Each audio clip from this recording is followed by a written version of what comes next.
Olá, é um prazer estar aqui participando junto com vocês do sétimo Congresso Ibérico de Naturopatia e quero já de antemão parabenizar todo o corpo de organizadores, o Comitê Internacional de Naturopatia, por esse evento que permite que nós disseminemos conhecimento e novas possibilidades evolutivas para cada ser. Então, vamos lá. Deixa eu compartilhar com vocês aqui para falar um pouco mais sobre a minha palestra e sobre a minha pessoa para que vocês possam conhecer um pouquinho mais. Para lá, abrindo aqui. Então, vamos lá. Ampliando aqui a tela. Vamos ver se ela vai ampliar. Ampliou aqui. Então, eu vou falar hoje sobre o enfoque naturopático del dolor mediante la terapia reencarnacionista, ou seja, o enfoque naturopático da dor mediante a terapia reencarnacionista.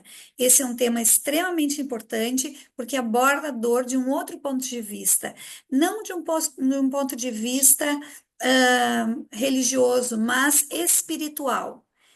Vamos adiante. Quero me apresentar então para vocês. Quem é a Regênia Costa?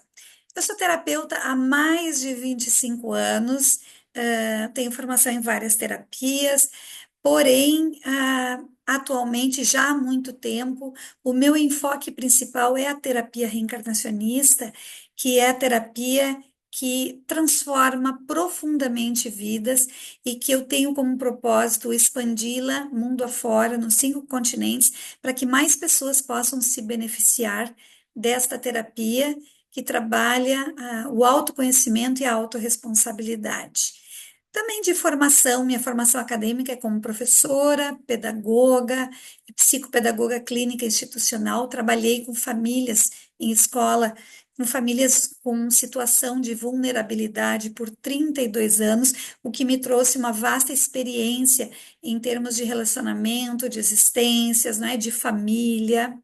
E falando em família, apresento então para vocês a minha família, que sou casada já há 33 anos, temos 2 filhos, mais um filho peludo, que é o Koda, que é a paixão da família.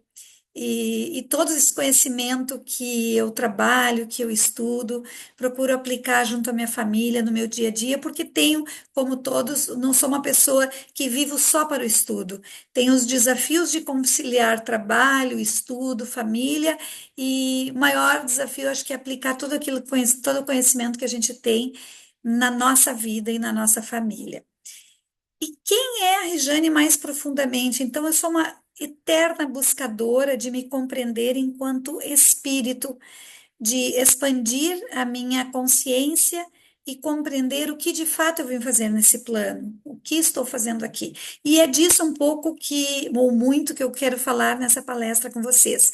Sou também fundadora e CEO do Instituto Internacional de Terapia Reencarnacionista, que tem a sua sede no Brasil e que também tem como propósito levar a terapia reencarnacionista através da formação de profissionais mundo afora, nos 5 continentes.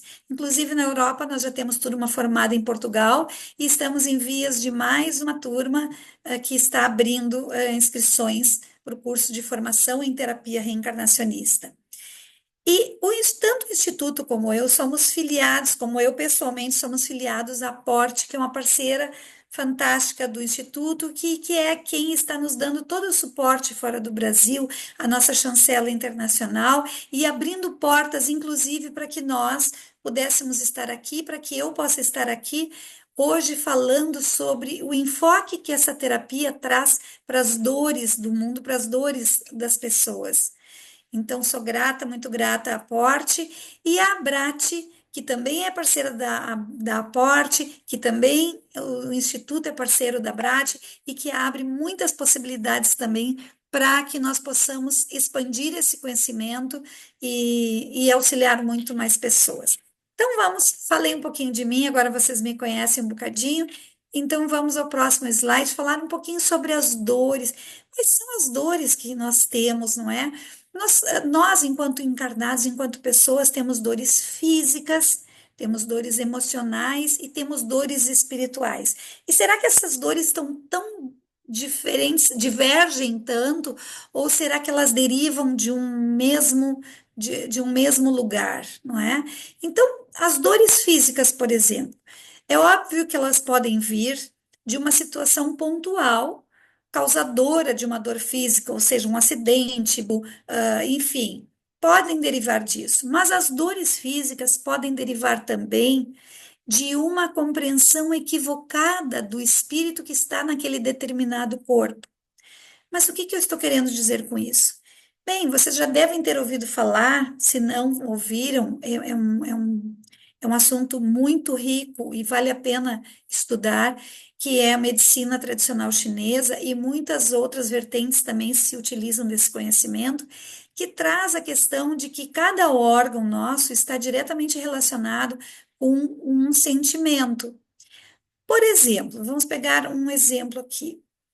Alguém que tenha muito medo na vida, muitos medos na vida, pode vir a desenvolver alguma situação relativa aos rins, não é? E todos os órgãos que estão relacionados nesse sistema, não é? Que estão relacionados aos rins.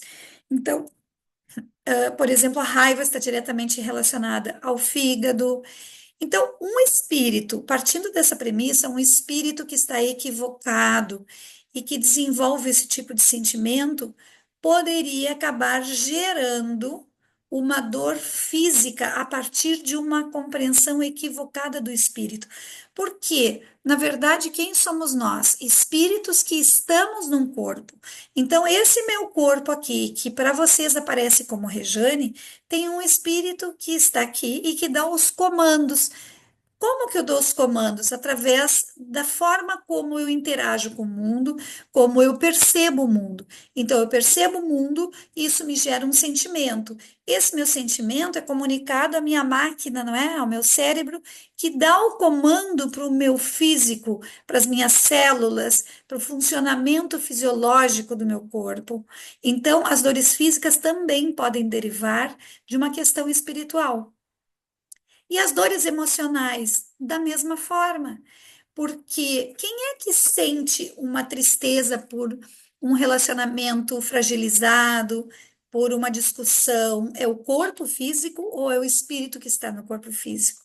Então, a forma como esse corpo físico entende essas situações desafiadoras que envolvem o emocional, seja de trabalho, sobrecarga de trabalho, seja num relacionamento amoroso, a forma como ele lida com essas situações vai trazer uma confusão mental, né? E que pode, inclusive, desta confusão mental também gerar uma doença física, além da dor emocional, a dor física também. Então, entenda mais uma parte do espírito. Mas tem uma dor que a gente pode chamar de dores espirituais. Que são essas dores espirituais? Eu botei duas aqui, mas vou citar uma terceira. Dois exemplos, dois tipos de dores espirituais, não é? Além dessas que eu já falei. Então, assim, aqui eu mostrei uma imagem de pessoas sendo tratadas num hospital. Como eu expliquei na dor física, essa dor física que leva as pessoas para os hospitais, muitas vezes pode estar sendo criada pelo próprio espírito a partir dos seus desafios, das suas questões de orgulho, de raiva, de mágoa, de sentir-se fragilizado, das suas inseguranças, dos seus medos, tudo isso, e não só dessa encarnação, de outras encarnações acumulado, poderá vir a gerar doenças físicas também, mas partindo do espírito. Temos também aqui uma outra imagem que mostra um ser encarnado, uma pessoa encarnada, e um espírito, né? Ou seja, um ser que está fora da carne, perto dela, com as mãos nos ombros dela ali. E o que que eu quero mostrar com isso? Que muitas vezes uma pessoa tem uma dor, que pode ser até física, ou uma tristeza, e nem sempre é dela. pode ser de alguma influência espiritual que esteja próximo a ela. E quando eu me refiro a uma influência espiritual, eu não estou dizendo que necessariamente é maldosa. Não. Às vezes, um espírito que desencarna quer ficar próximo a um ente querido, porque acha que pode ajudar, porque acha que ele vai precisar da sua ajuda. Só que quando ele está próximo, ele está interferindo energeticamente com as suas emoções, com as suas dores, e interferindo no livre-arbítrio e nas sensações daquele ser que está encarnado. Eu tenho um exemplo típico aqui de uma aluna que foi minha aluna, no curso de formação em terapia reencarnacionista, e ela tinha um pigarro, era uma senhora. E naquele dia eu dei uma aula falando sobre isso, justamente sobre isso, e eu estava explicando que muitas das pessoas que vivem no mundo sofrem essas influências e nem se dão conta que tem alguma influência. E ela me dizia que era impossível alguém ter uma influência espiritual e não se dar conta. Bem, essa senhora tinha um pigarro constante que ela desenvolveu numa determinada época da vida e que nenhum médico resolvia. E esse pigarro, ela fez tratamento de pulmão, foi ver se era problema de pulmão, se era problema respiratório, o que que era, e não era nada, e não tinha nada, mas não conseguia, essa tosse, esse pigarro permanecia. Muito bem. Dentro do curso, nós temos o hábito de, na parte da manhã, ter a parte teórica e na parte da tarde, nós fazemos a prática da investigação no inconsciente, que é o que as pessoas conhecem como regressão, ou seja, o acesso a memórias passadas. E naquele dia era justamente o dia dessa senhora deitar para passar por este processo, porque os alunos, ao longo do curso, eles vivenciam os processos e fazem a sua reforma, o seu próprio tratamento dentro do curso também. E ela deitou. E qual não foi nossa surpresa quando ela deitou, que ela se emocionou e começou a perceber que tinha um ser próximo a ela, e começou a perceber que esse ser tinha pigarros e tossia. E aí ela se emocionou, começou a chorar e dizer que era o pai dela que estava ali próximo. Vou resumir para vocês. O pai dela havia desencarnado e não queria deixá-la. Se não me engano, ela era filha única e ele queria ficar cuidando dela. Então vejam que às vezes uma interferência espiritual não é por maldade, não é? Mas não deixa de ser uma interferência espiritual. Então ela tinha as sensações do pai, o pigarro era do pai. E claro, o que que acontece? Todo coordenado pelos seres espirituais. E são os guias espirituais da pessoa que está deitada, que aqui no Brasil nós chamamos de mentores. Somente eles podem determinar o que será visto, o que vai ocorrer, se é uma investigação, se é um acesso a memórias passadas, se é um tratamento, se é um auxílio a algum ente desencarnado, como nesse caso. Então, eles estão sempre próximos e quem deita consegue, às vezes, visualizá-los. Então, ela foi me falando e eu perguntei para ela se o pai dela me escutava. Ela disse sim, ele está te escutando. E eu fui conversando com ele, explicando para ele que não era mais o momento, fui conversando e ela ia me passando o que que ele dizia. E ele foi vendo os seres de luz, e, enfim, resumindo, ele aceitou seguir a jornada dele junto com os seres de luz para que ela pudesse ficar bem e ele também, porque ali não era mais o lugar dele. Então, o resultado disso é que depois disso ela não teve mais pigarro e nem tosse. Essas sensações não eram dela. Então vejam que uma dor espiritual que pode estar no físico, pode ser influência de um espírito desencarnado. Mas também tem uma outra situação que eu não coloquei aqui, que pode ser uma sintonia de memórias passadas. Pode ser uma sintonia. Como no caso eu atendi uma senhora que sofria de fibromialgia, eu já até contei aqui num outro encontro esse caso, e ela tinha, se não me engano, 64 anos, com diagnóstico médico, com medicação, mas sofria muito de fibromialgia, que são aquelas dores por todo o corpo, né? E, e ela fez as investigações do inconsciente que são o acesso às memórias passadas, e o que ocorreu é que ela acessou vidas em que ela tinha sido torturada, mas torturada daquela forma horrível, de esticarem os membros um para cada lado até que se desintegrasse, não é? Se descompusesse. Então, o que que acontece? A dor foi tamanha que esse espírito, quando veio para essa encarnação, trouxe essa memória muito marcada, muito forte. Então, no momento em que ela fez o desligamento através da investigação do inconsciente desta existência, que ela estava ainda sintonizada, as dores da fibromialgia simplesmente desapareceram. Eu estou dizendo com isso que todos os casos têm a mesma origem? Não, mas estou dizendo que muitos casos têm esse tipo de origem e que muitas pessoas poderiam não estar mais com dores se tivessem a oportunidade de vivenciar esse tipo de terapia que investiga memórias passadas, que tem uma ética profissional, porque entende que os seres de luz, somente eles sabem o que a pessoa tem condições emocionais de ver, o que que é prioritário para ela nesse momento, não é? Então, tem que ser um trabalho ético, sério, e é consciente na nossa escola, não é? Então, a pessoa fica consciente de tudo que ela está vendo, fala com o terapeuta e tudo mais. Então, existem essas três possibilidades. Vamos adiante, então. Deixa eu aqui passar o slide. Opa, passei demais.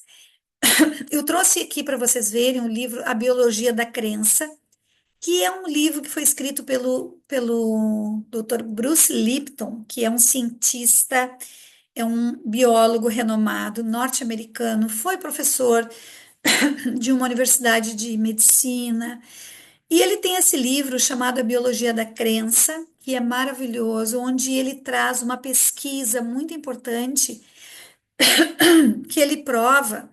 Nesta pesquisa, eu não vou dar o spoiler para vocês, mas ele prova nessa pesquisa que o fator genético influencia muito menos do que nós possamos imaginar. Então, ele diz assim: concluir que as funções das células são geradas por sua interação com o ambiente, não com seu código genético. O que era essa pesquisa dele? Nessa pesquisa, ele isola, ele pega as células, retirou o núcleo das células e percebeu que elas continuavam vivas, ou seja, ele entendeu, digamos que o cérebro da célula não era o núcleo dela, mas sim a membrana externa, que é quem recebe as orientações, não é? Do cérebro, os comandos, das sensações. Então, para ele, é de uma forma diferente. As pessoas reagem muito mais à forma como elas interagem com o mundo do que a uma condição genética. E uma outra questão que ele traz: pensamentos, que são a energia da mente, e vamos ver aqui, a mente é de quem? É do espírito. Tanto que quando o espírito sai do corpo, esse corpo fica inerte. Quando é o desencarne do espírito, não é sair da carne, este corpo fica inerte. Então, pensamentos que são a energia da mente influenciam diretamente a maneira como o cérebro físico controla a fisiologia do corpo. Ou seja, eu, espírito, penso e dou o comando para o meu cérebro físico, que dá o comando para a fisiologia do meu corpo. Então, a energia dos pensamentos pode ativar ou inibir as proteínas de funcionamento das células que descrevi no capítulo anterior.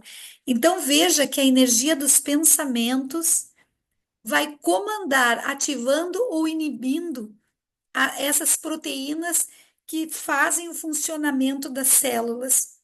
Olhem como a forma como nós, espíritos, entendemos e reagimos ao mundo externo e a tudo que nos ocorre, os sentimentos que nós alimentamos dentro de nós, quando a forma como nós reagimos, o que nós pensamos, isso tudo vai influenciar na questão fisiológica, gerando saúde ou doença. Enquanto o uso apropriado da consciência pode tornar um corpo doente mais saudável, o controle inconsciente inapropriado das emoções pode causar muitas doenças. Bem, eu estou dizendo aqui que não se precisa da medicina em hipótese alguma, não é isso. Mas eu estou dizendo que nós, enquanto seres espirituais, temos, através do nosso uso consciente, do nosso pensamento, o poder de gerar a doença ou a saúde. E o que as pessoas não se dão conta é que 24 horas por dia nós estamos pensando que tipo de coisas eu estou gerando dentro do meu físico. para o meu físico, para a minha fisiologia, não é? Vamos a um outro livro que traz também um reforço para essa ideia, que é do Dr. Morris Nederton, que ele é um psicólogo norte-americano, foi um psicólogo norte-americano, foi fundador da Association for the Alignment of Past Lives Experience. Ele é autor do livro Past Lives Therapy, e aqui no Brasil, esse livro foi traduzido e ficou A Vida Passada, uma abordagem psicoterápica. Então, eu trouxe um trecho desse livro que diz o seguinte: ele conta de um paciente. Então, ele diz assim: um incidente traumático frequentemente destrói várias partes do corpo. Ou seja, quando alguém tem um incidente traumático, um acidente físico, pode destruir, não é? Um braço, um físico, enfim, pode prejudicar o físico. E o desligamento desse incidente também pode resultar em muitos tipos de melhora corpórea, ou seja, o desligamento através do acesso à memória desse incidente, seja num passado desta vida ou de outras encarnações. Um paciente com cefaleia aguda descobriu muitas mortes por tortura, incluindo, mas não exclusivamente, danos na cabeça. Quando ele se desligou desses incidentes, começou a perceber melhoras em sua condição artrítica, que ele acreditava ser uma doença puramente fisiológica. Então, vejam, nesse caso, na verdade, as dores, a cefaleia e as dores que esse paciente dele tinham não passavam de uma sintonia com uma memória traumática do passado. Então, as dores físicas derivavam de uma situação do espírito, de uma memória traumática do espírito. Continuando, eu trago aqui para vocês alguns casos. Eu trouxe dois casos importantes que eu atendi pessoalmente, que são de dois alunos.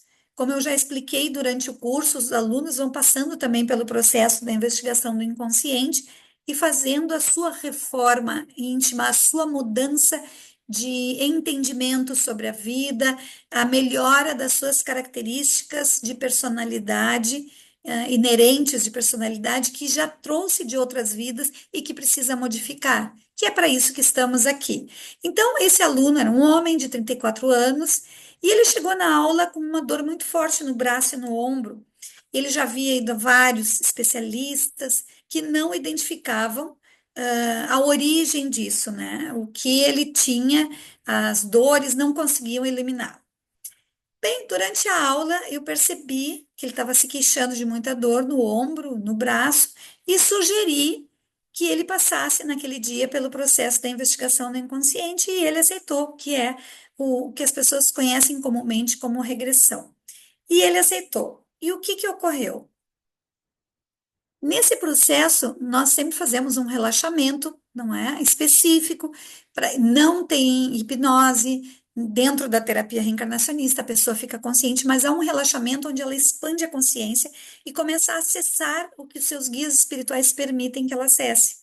Então, a partir disso, ele foi acessando e começou a relatar o que ele estava percebendo. E aqui eu fiz um relato simplificado. Olhem só que fantástico.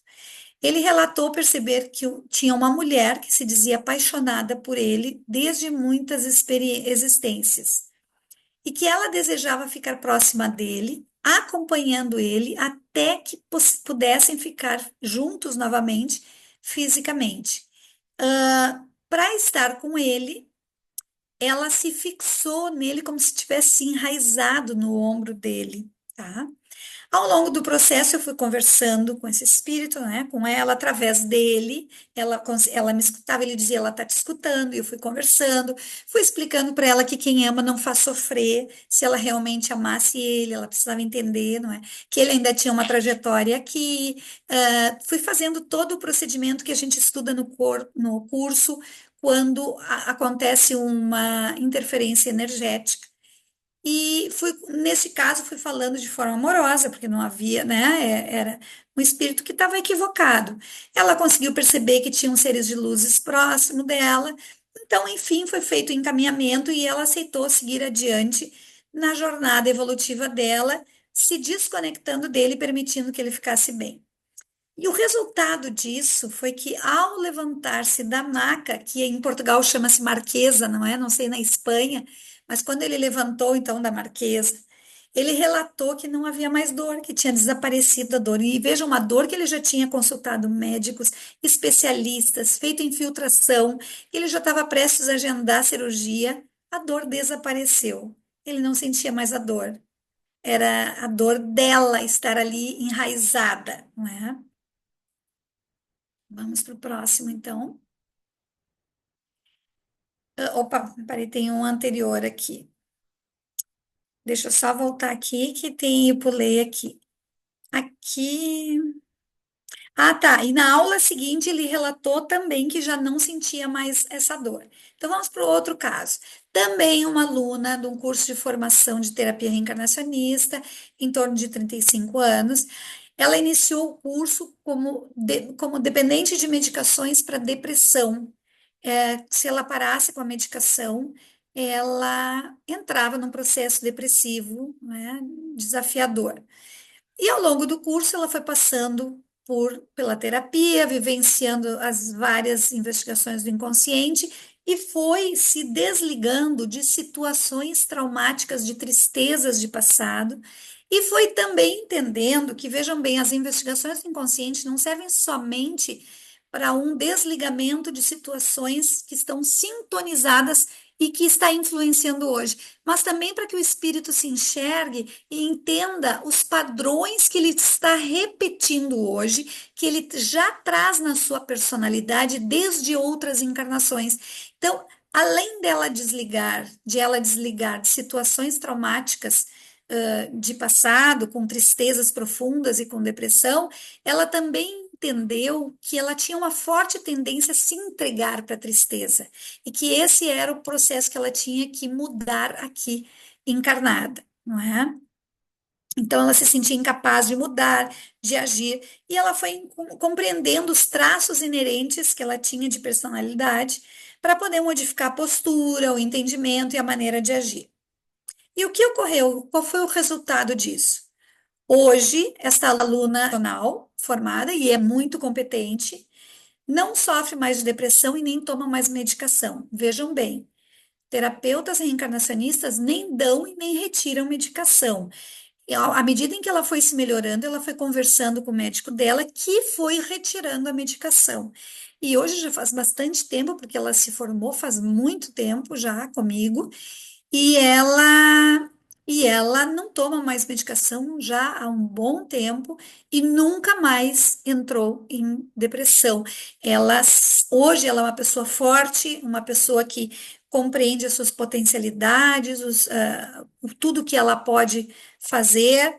E recentemente, vejam que houve o desencarne de duas pessoas muito queridas da família dela, e apesar da dor, ela se manteve estável. Sim, ela vivenciou o luto, não é? Porque eram no mesmo ano duas pessoas muito importantes, mas tem. Então, ela conseguiu vivenciar esse período e se manter forte e seguir adiante. Então, ela hoje entende o processo de cada ser enquanto espírito, tanto que focou no próprio processo, buscando a melhoria no que tange a forma dela compreender o mundo, as situações que ela vivencia e ver as situações do ponto de vista da espiritualidade. Não, não tem a ver com religiosidade, mas com espiritualidade. E aí, essa nova visão, essa nova compreensão possibilitou a melhora da saúde física, emocional e espiritual. Então, vocês vejam a grandiosidade desta mudança, desse processo, o quanto ele é transformador, porque ele traz a autorresponsabilidade da nossa saúde e da melhora das nossas dores, não é? Dos nossos desafios. Vamos adiante. Então, a terapia reencarnacionista, ela trabalha com a dor de uma forma muito mais ampla e profunda. Entende que cada ser é um espírito com uma trajetória única e que muitas das dores que nós vivenciamos vêm justamente do equívoco de interpretação do espírito sobre as situações que ocorrem com ele. Por exemplo, quando alguém fala grosseiramente com você, a maioria das pessoas entende isso como pessoal. O fulano foi grosseiro comigo. Não, na verdade, o fulano não foi grosseiro com você. Porque muito possivelmente, se alguém contrariar, se uma outra pessoa contrariar o fulano, provavelmente ele vai agir de forma grosseira também. Por quê? Porque não é pessoal. Essa é a forma como esse espírito, como ele reage a situações de contrariedade. Claro que não quer dizer que você não tenha que dar um limite, mas não precisa alimentar a tristeza, a raiva com esse ser. Porque não precisa entender que é pessoal. Nós temos que entender que nós não somos o umbigo do mundo. Cada ser traz consigo as suas formas de agir e reagir de acordo com o que ele já consegue e já trabalhou dentro de si. Então, não é pessoal, não é? Somos responsáveis por muitas dores em função da forma distorcida com a qual interpretamos as situações que vivenciamos diariamente em nossa vida. E a visão egóica faz com que fiquemos limitados a nós, como centro do universo, interpretando o que os outros fazem de forma pessoal. E a forma como as pessoas agem ou reagem nunca é pessoal, como eu já dei esse exemplo, não é? Prestem atenção em vocês mesmos. Quanto mais o ser expande a consciência para observar sua existência de uma forma mais ampla e não somente de um ego infantil, né, como um ego infantil, mais será a possibilidade de encontrar harmonia em todos os âmbitos da vida. Então, quanto mais a gente estuda, no Instituto tem um slogan que é liberdade pela expansão da consciência. O conhecimento traz a liberdade, mas também traz a autorresponsabilidade. E muitas das nossas dores derivam das questões nossas espíritos, enquanto espíritos. E me digam, façam um questionamento: existe uma forma mais natural de curar suas dores do que através da expansão da consciência, do que através da autorresponsabilidade, do entendimento das questões que eu tenho que melhorar para não gerar doença no meu físico? Entendam, não estou dizendo aqui que o corpo não precisa de atendimento médico. Sim, tudo aquilo que eu, espírito, gerar e que toque o meu corpo, que chegue no meu corpo físico, ele precisa ser tratado no físico. Mas eu tenho a capacidade, eu, espírito, tenho a capacidade de evitar que as coisas se materializem no físico à medida em que eu expando a minha consciência, estudo e entendo o mundo e as situações de uma forma não equivocada, não egóica. Quantos problemas vivenciados hoje derivam de sintonias de existências passadas, de equívocos de interpretação ou até mesmo de influências espirituais? Vocês conseguem imaginar que muitas das pessoas vivem uma vida inteira sintonizadas em memórias traumáticas de passado e em sofrimento desnecessariamente, assim como com influências espirituais? Por quê? Porque não buscam esse tipo de conhecimento, porque, embora falem de espiritualidade, não se reconhecem como espírito, não vivem como espírito, não entendem mais profundamente. Então, é preciso que esse conhecimento sobre espiritualidade seja expandido, porque, queiramos ou não, somos influenciados também, porque somos espíritos. Não é? Então, é preciso estudar, é preciso compreender um pouco mais da onde derivam as nossas dores. Quanto mais o ser aprende sobre si mesmo, mais compreende que precisa fazer escolhas sobre o que alimentar dentro de si, e maior será a possibilidade de autocura pela autorresponsabilidade. Então, o trabalho da terapia reencarnacionista, para além de fazer auxiliar nos desligamentos de sintonias, de auxiliar na pessoa a entender o que ela precisa, quais são os padrões, os traços inerentes de personalidade que ela precisa modificar, também traz a responsabilidade para que ela entenda que ela é responsável por essa mudança. Nós podemos dar a mão, nós podemos ajudar, refletir juntos, mas ela precisa querer. Então, a terapia reencarnacionista liberta pela expansão da consciência, não é? Traz esse slogan, liberdade pela expansão da consciência. Eu gostaria aqui, então, de agradecer muito a toda a equipe do Comitê Internacional de Naturopatia pela possibilidade de estar aqui abordando esse tema tão importante, tão profundo, e deixar aqui dito que entre nas nossas redes sociais, quem tiver dúvida, quem desejar conhecer um pouco mais sobre a terapia reencarnacionista, procure o Instituto Internacional de Terapia Reencarnacionista. Eu vou deixar aqui no próximo slide as nossas redes, que eu teria o maior prazer em contatá-los, em responder, em trazer essas informações. Inclusive, se alguém no seu país desejar ter no seu país o curso, entre em contato que nós providenciaremos a abertura de turma em outros países, pois esse é o propósito do Instituto Internacional de Terapia Reencarnacionista, levar este conhecimento para os 5 continentes. Agradeço imensamente ao comitê por essa organização maravilhosa e especialmente a aporte que me possibilitou estar aqui fazendo parte desse encontro tão grandioso ibérico de naturopatia. E eu deixo para vocês aqui as redes sociais, podem printar a tela, não é? Para não perderem, para ficarem com os nossos contatos. Então, a web, né, do Instituto é terapiareencarnacionista.com, a minha pessoal é rejaniacosta.com. O e-mail do Instituto também é terapia reencarnacionista, com 2 Es, tá? @gmail.inst, de instituto, e o meu é contato.rejaneacosta@gmail.com. E os Instagrams do Instituto é terapia reencarnacionista.iitr, que deriva de Instituto Internacional de Terapia Reencarnacionista. E o meu Instagram é Rejane Acosta. Entrem lá, se inscrevam, nos procurem, venham tirar as dúvidas, venham conhecer um pouco mais sobre esse tema encantador e que é a nossa existência de fato. Muita gratidão ao comitê, muita gratidão à Porte, e espero encontrá-los brevemente em outros congressos.